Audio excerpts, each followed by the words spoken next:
Hello friends, this is Seher from Easy PC, and today we are going to discuss about azimuthal quantum number.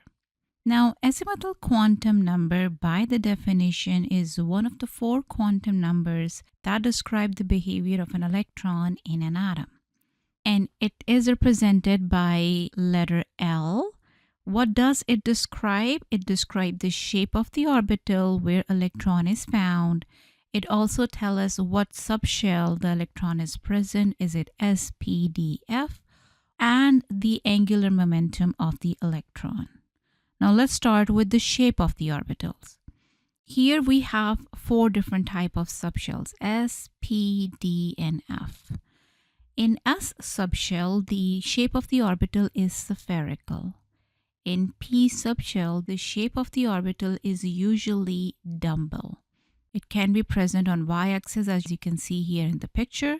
So it can be 2px, 2py, 2pz depending on in which direction this dumbbell is making its orbital.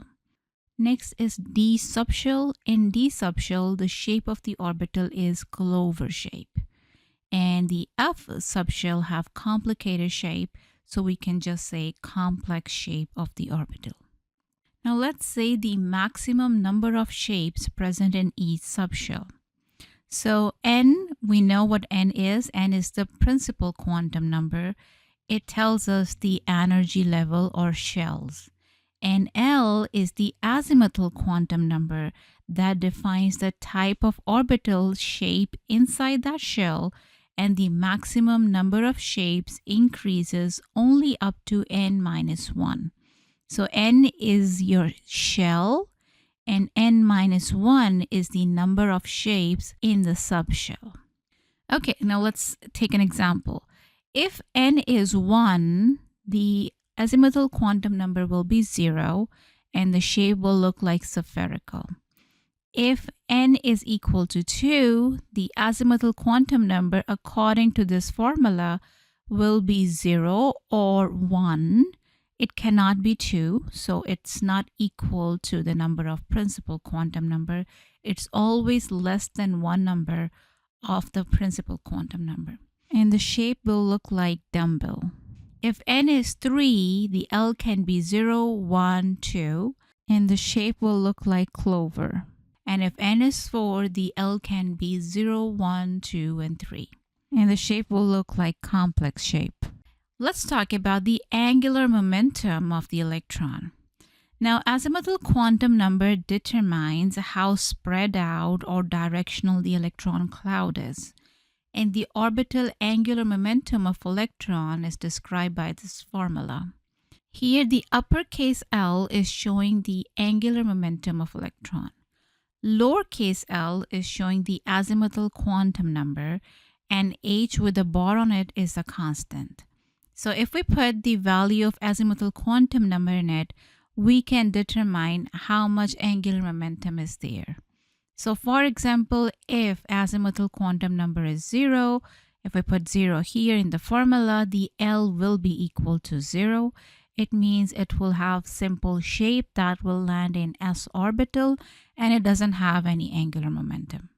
If L is equal to 1 and we put the value here, 1 plus 1 equals 2.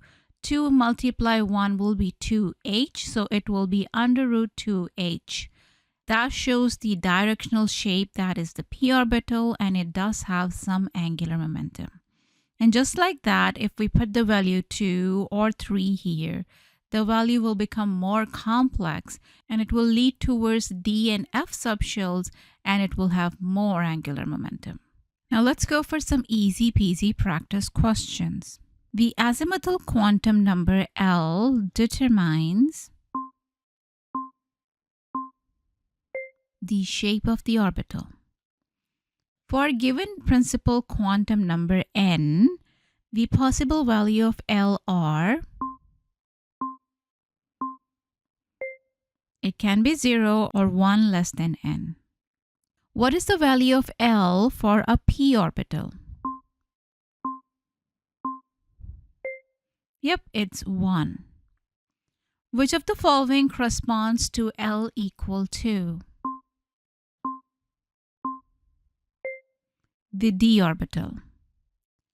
For n equal 4, how many possible values of L exist? The answer is 4. The value will start from 0. So it will be 0, 1, 2, 3. So if you count them, 1, 2, 3, 4, there are 4 values. That's why the answer is C. Which subshell does not exist? 2d orbital does not exist. So in second subshell, we have either 2s or 2p orbitals. That's it for now. Thank you very much for watching this video. If you like it, please subscribe this channel. Thank you. Bye for now.